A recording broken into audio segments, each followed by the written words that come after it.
Greetings and welcome to the Pampering Myself Podcast. I'm your host, Pam Jones, aka Jonesy. Our mission is to empower women in every facet of life, physically, mentally, and spiritually. Join us as we explore self-care, personal growth, and holistic wellness, inspiring you to embrace your journey and nurture your inner strength. So grab your favorite snack or beverage, snuggle up in your favorite chair, and relax, because every woman deserves a little pampering.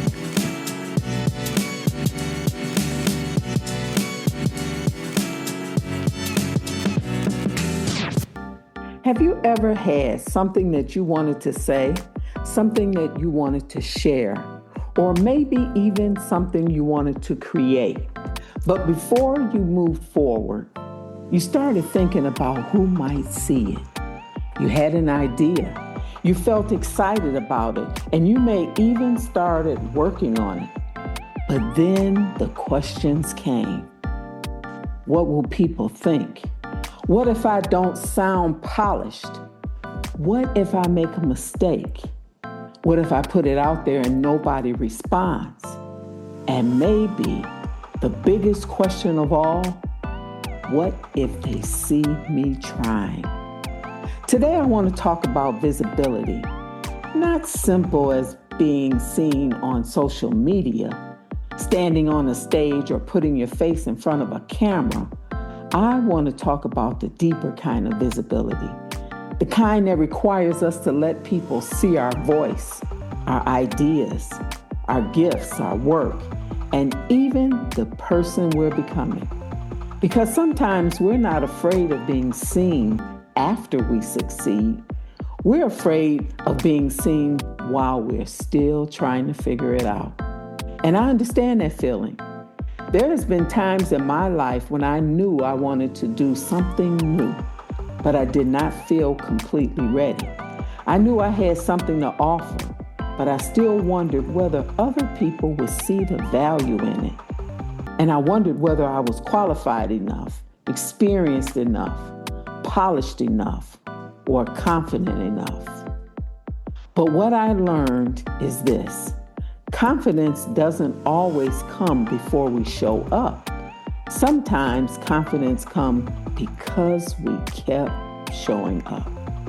So today we're going to talk honestly about what visibility is, why it can feel so uncomfortable when that discomfort comes from, or where it comes from, and how we can begin to move through it, one small, honest step at a time. And when we hear the word visibility, most of us immediately think about social media. We think about the posting pictures, creating videos, going live, speaking on stage, promoting a business, or telling people what we do. And yes, those things are a form of visibility. But this visibility is much broader than that. Visibility is allowing people to see who you are, what you know, and what you care about, what you create, and what you are becoming. It can look like raising your hand in a meeting. It can look like sharing your opinion when you would normally remain quiet.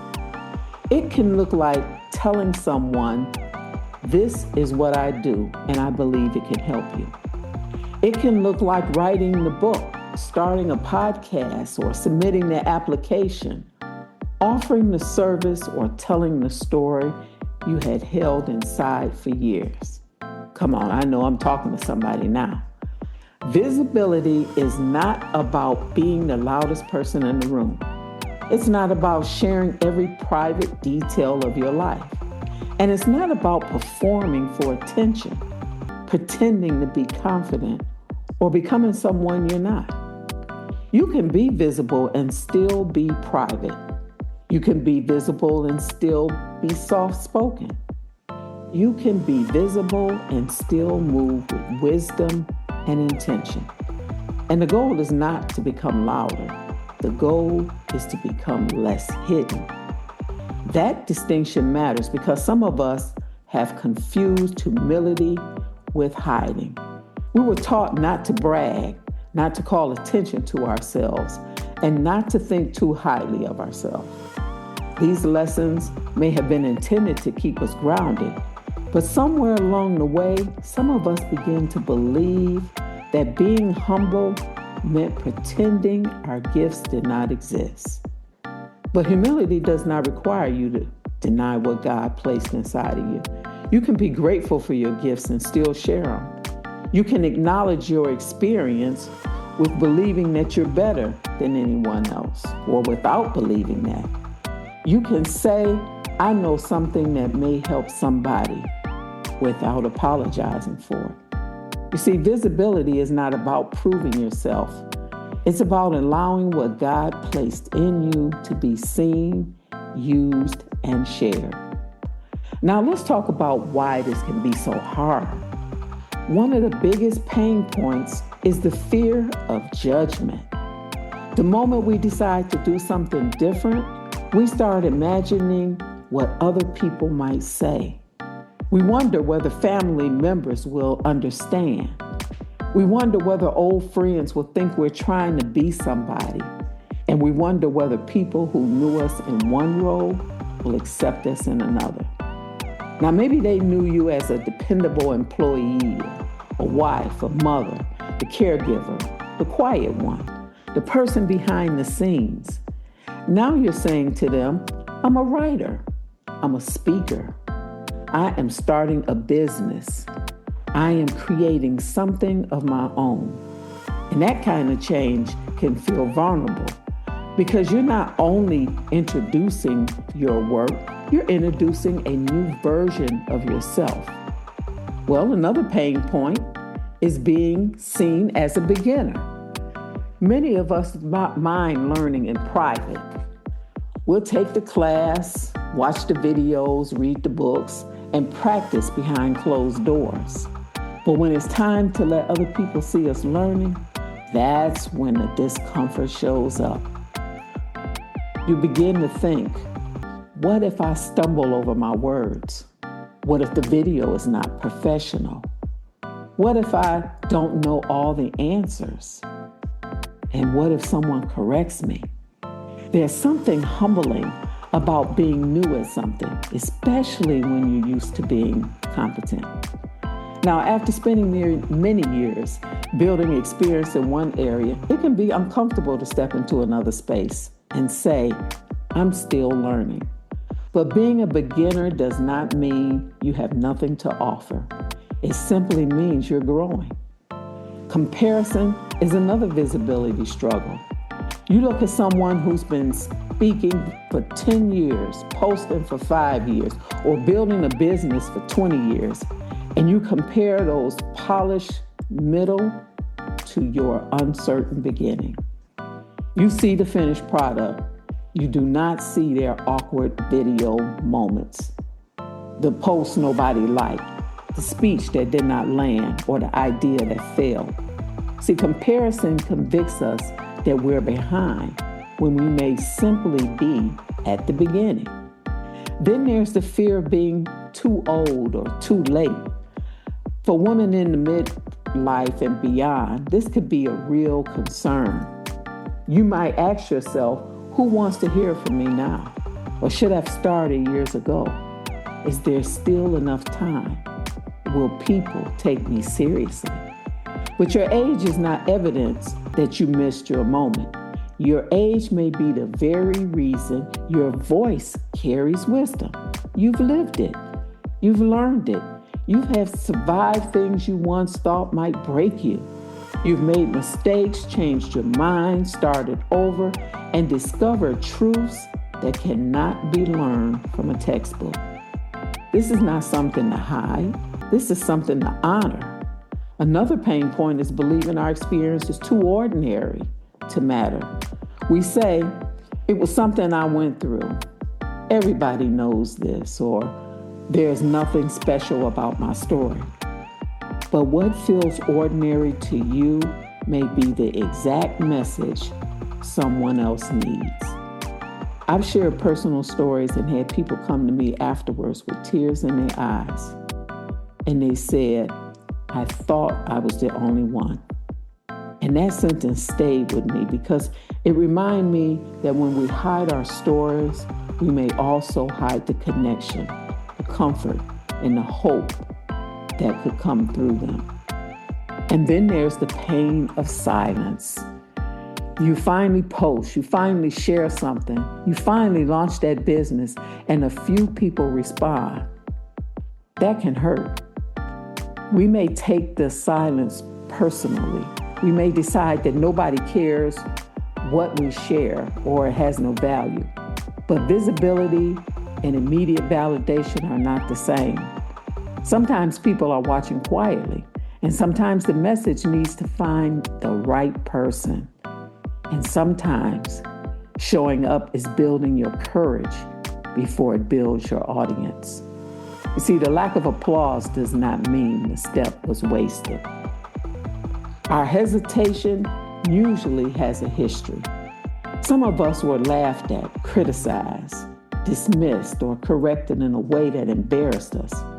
Maybe we spoke up once and someone made you feel foolish. Maybe you spoke an idea and nobody supported it. Maybe you were told you were doing too much, talking too much, dreaming too big, or trying to be somebody you were not. Even one painful experience can teach us to stay small. Some of us grew up hearing the message, do not draw attention to yourself. Let your work speak for itself, or do not tell your business. Now, these words may seem or meant to protect us, but as adults, they can make self-expression feel unsafe and self-promotion feel wrong. Perfectionism is another. Perfectionism often looks responsible. It says, I am just preparing. That is a me. I need one more class. I need a better logo. I need to understand the whole platform. I need better equipment. I need to lose weight. I need to sound more professional. I need to wait until life settles down. Preparation is valuable, but preparation becomes hiding when there's always one more requirement before you allow yourself to begin. Now, I'm talking to somebody. Sometimes the real issue is not a lack of information, it's a lack of self-trust. We do not trust ourselves to recover if something goes wrong. We think confidence means being everything or everything will go perfectly. But confidence is often the belief that even if it does not go perfectly, I'll be okay. I can learn, I can adjust, I can apologize, and I can try it again. That's self-trust. So when you feel yourself pulling back from visibility, I don't want you to shame yourself. Your hesitation makes sense. It may have protected you at another time in your life. But once protected, you may now be preventing you from moving forward. So how do you overcome? First, stop waiting to feel completely ready. Readiness is not always a feeling. Sometimes readiness is a decision. There are things you will only learn after you begin. There's confidence you'll only build after you speak. And there are people you will only reach after you share. You're allowed to be seen while you are still becoming.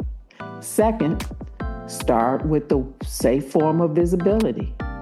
You don't have to go live tomorrow. You don't have to tell your deepest story to the whole world.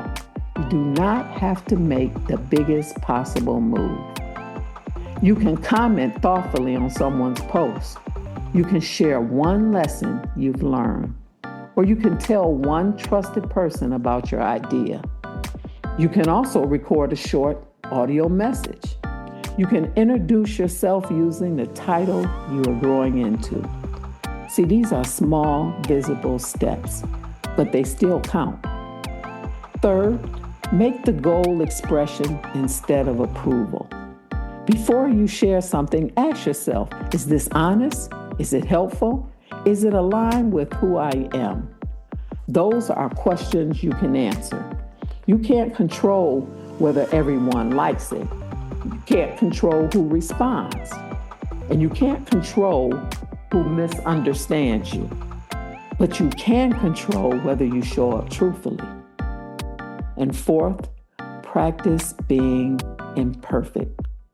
Let the sentence be good enough. Let the video include a pause.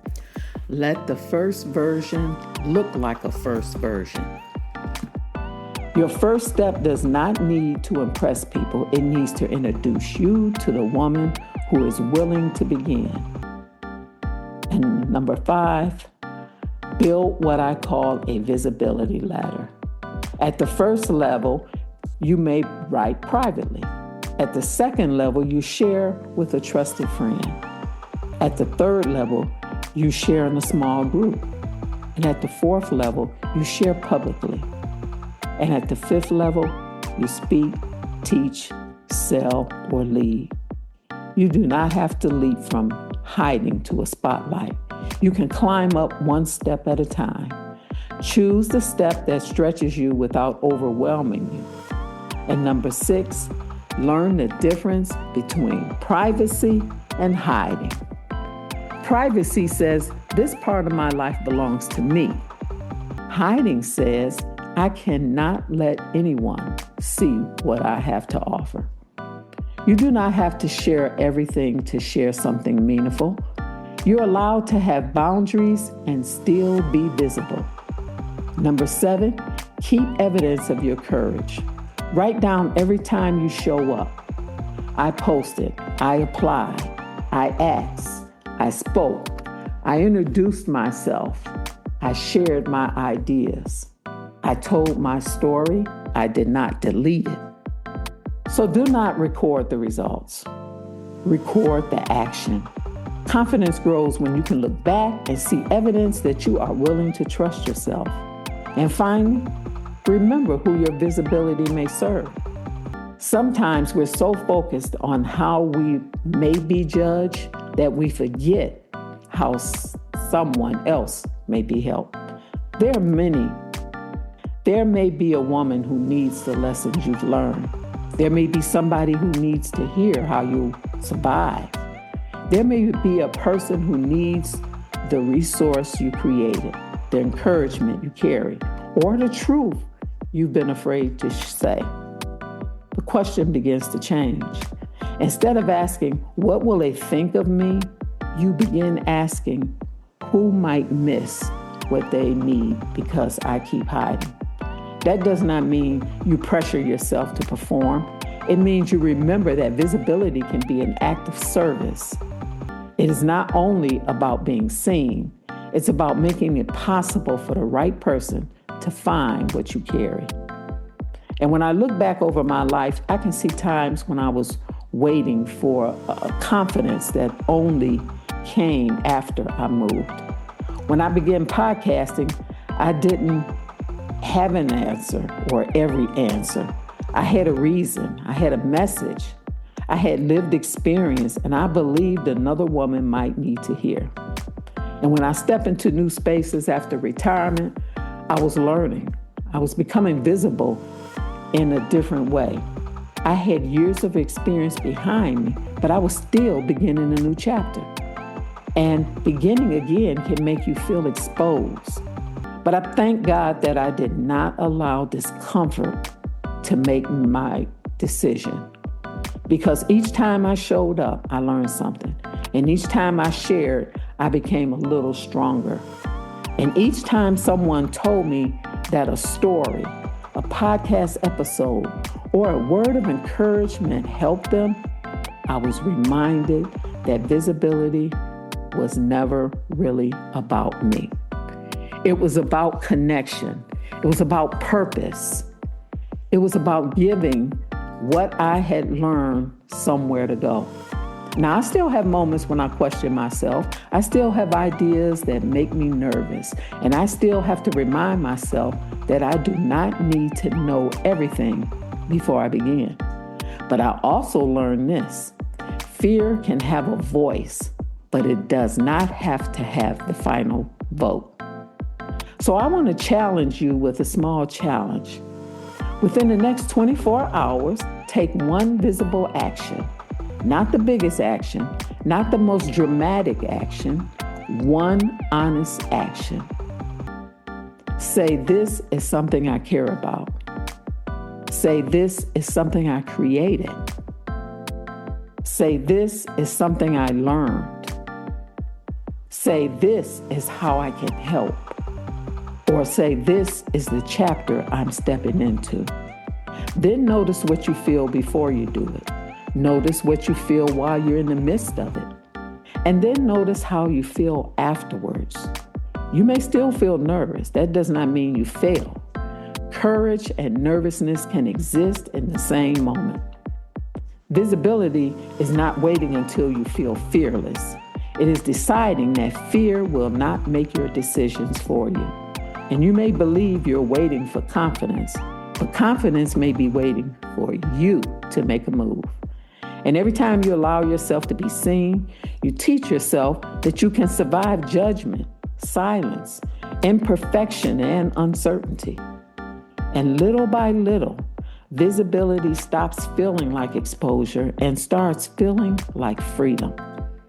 You're not too old, you're not too late, and you're not too new. You do not have to become louder. You simply have to become less hidden. And most of all, do not hide what God placed in you. Somebody may be waiting for the story, the wisdom, the encouragement, or the example that only you can give. So I want to thank you for spending this time with me today. And until next time, keep honoring your journey. Keep trusting what God placed inside of you, and keep caring for the woman you are becoming. And most importantly, keep pampering yourself.